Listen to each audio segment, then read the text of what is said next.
कि जो पढ़ेगा वो दहाड़ेगा। शिक्षा वो शेरनी का दूध है। मेरे साथ ये तस्वीरों में आप देख सकते हैं और मेरे हाथों में ये जो एडमिट कार्ड देख रहे हैं, ये बिहार सेवा आयोग द्वारा परीक्षा में शामिल होने पे ही मिलता है। तो लाइन में लगने के लिए तो जो लड़की थी वो लोग मतलब अच्छा से बिहेव की, इज्जत की और बोली आइए लाइन में। मैं सोचे थे कहाँ लगूँ लाइन में, बीच में लगूँ या कहाँ लगूँ। एक साइड में लड़का लोग लाइन, मतलब एक तरफ लड़कों का लाइन था और दूसरी तरफ लड़कियों का। तो उस वक्त आप संकोच जो जैसे बता दें, पूछा गया था कि क्षेत्रफल के दृष्टि से कौन ऐसा राज्य बड़ा है, तो राजस्थान में ठीक मांगी हूँ। और एक दूसरा क्वेश्चन था जो बड़ा है 42वीं शताब्दी में, मतलब कि देश का शिक्षा शेरनी का वो दूध है, जो पिएगा वो दहाड़ेगा। हालांकि ये बातें वर्षों से लिखी चली आ रही है और ये सदियों तक चलेगी कि जो पढ़ेगा वो दहाड़ेगा। शिक्षा वो शेरनी का दूध है। मेरे साथ ये तस्वीरों में आप देख सकते हैं और मेरे हाथों में ये जो एडमिट कार्ड देख रहे हैं, ये बिहार सेवा आयोग द्वारा परीक्षा में शामिल होने पे ही मिलता है।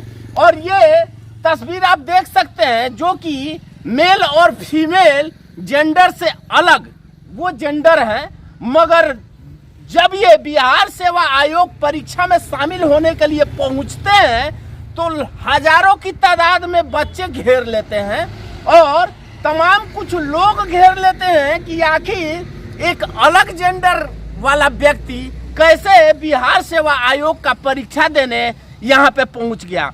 तो क्या कुछ हुआ था उस दिन और क्या कुछ तमाम बातें हैं वो हम जानने का प्रयास करेंगे। सबसे पहले हम चाहेंगे कि आपने वक्त निकाला मेरे साथ बात करने के लिए, इसके लिए बहुत बहुत धन्यवाद जी। इस चैनल के माध्यम से सबको नमस्ते और आपको भी नमस्ते।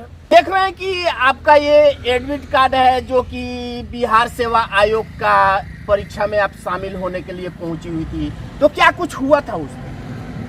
वहाँ पे जस्ट जैसे में परीक्षा में जैसे वहाँ पे रोड पे उतरे तो बहुत लोग मैंने अलग अलग नजरिए से देख रहे थे, ताक रहे थे। कितना लोग बोले थे हाँ छका है, उसमें हंस रहे थे लोग। बहुत किस्म तरह के लोग, जैसे लड़का लोग मतलब मजाक उड़ा रहे थे कि ये परीक्षा देने के लिए आया है बिहार पुलिस का, इसका होगा क्या होगा ये वो। बहुत सारे लोग मतलब कि कर रहे थे। लेकिन वहाँ पे जब हम वहाँ पे गए तो लाइन में लगने के लिए तो जो लड़की थी वो लोग मतलब अच्छा से बिहेव की, इज्जत की और बोली आइए लाइन में। मैं सोचे थे कहाँ लगूँ लाइन में, बीच में लगूँ या कहाँ लगूँ। एक साइड में लड़का लोग लाइन, मतलब एक तरफ लड़कों का लाइन था और दूसरी तरफ लड़कियों का। तो उस वक्त आप संकोच में पड़ गए कि हम किस लाइन में जाएं। हम लोग का कौन लाइन है, हम लोग का लाइन ही नहीं था। तो हम अकेला थे तो लेडीज में लगे। ठीक, एक लड़का बोला था तुम डायरेक्ट ढुक जाओ, तो हम बोले कि ना वो सब नहीं था। लाइन में लग के गए, लाइन में लग करके गए। वहाँ पर चेक इन जहाँ पे हो रहा था सब कुछ चेक इन होगा। मेरा भी चेक नहीं हुआ। एडमिट कार्ड देख के चला गया। बोला आप लोग को विश्वास है, पुलिस बोली आप लोग को विश्वास है, आप लोग ऐसा नहीं है।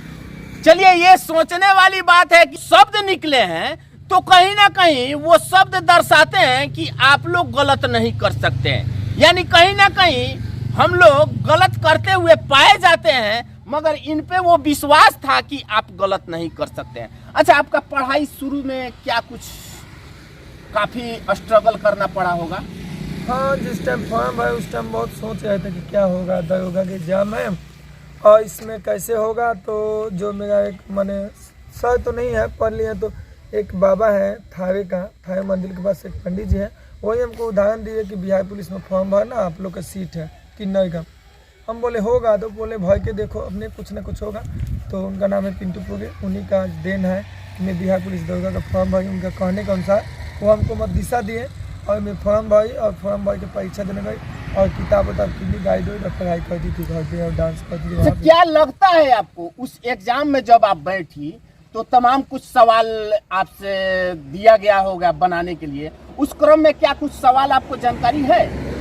एक क्वेश्चन याद है जो जैसे बता दें, पूछा गया था कि क्षेत्रफल के दृष्टि से कौन ऐसा राज्य बड़ा है, तो राजस्थान में ठीक मांगी हूँ। और एक दूसरा क्वेश्चन था जो बड़ा है 42वीं शताब्दी में, मतलब कि देश का कुछ आयोजित किया गया था उसके बारे में। और बाकी मैथ में एक था क्वेश्चन SO24 ऐसे कोई था दोस्तों को उतना याद नहीं। ऐसा हाँ, क्वेश्चन केमिस्ट्री का क्वेश्चन था SO2 सल्फेट कॉम्बिनेशन ऐसा था मुझे ना। अच्छा, एक बात और हम जानना चाहेंगे, जैसे आप के समाज से अगर कहा जाए तो कोई भी इस तरह का कदम आगे नहीं बढ़ा पाता है समाज के लिए बेहतर करने का या फिर अपने समाज के लिए बेहतर करने का, मगर आपने अपने समाज के साथ साथ अपने लिए जो ये ठाना है, जो ये जज्बा आपके अंदर है, वो जज्बा और जुनून के लिए क्या कुछ कहेंगे? मैं इन अपना किन्नर समाज के लोग से कुछ हटके कहना चाहती हूँ। मैं चाहती हूँ कि देखिए, जब सरकार हम लोग का छूट दे रहा है, सब कुछ कर रहा है, तो हम लोग आगे बढ़ना चाहिए, कदम आगे उठाना चाहिए। और संघर्ष ही जीवन का सबसे बड़ा मूल मकसद है। संघर्ष कीजिएगा तो आगे बढ़िएगा। हम कोशिश कर रहे हैं, सफलता तो जरूर मिलेगा। इस साल नहीं मिलेगा, अगले साल फॉर्म भरेंगे, उसके बाद भी जबले डेट एक्सपायर नहीं होगा तबले फॉर्म भरेंगे, नौकरी के लिए कोशिश करेंगे। लेकिन नौकरी मिल जाएगा उसके बाद तो मैं अपना मकसद में कामयाब हो जाऊंगी। चलिए, कोशिश करने से ही मुश्किल आशा होती है और संघर्ष जो करता है वो उस मंजिल को हासिल करके रहता है। जिस तरह से जुनून भरी बातें इन्होंने कहा और जिस तरह से तमाम वो जुनून दिखा रही हैं और वो जज्बा बता रही हैं, तो कहीं ना कहीं उस जज्बे में और उस जुनून में वो हिम्मत और हौसला अफजाई होता है कि एक ना एक दिन उस मंजिल को हम हासिल करके रहेंगे।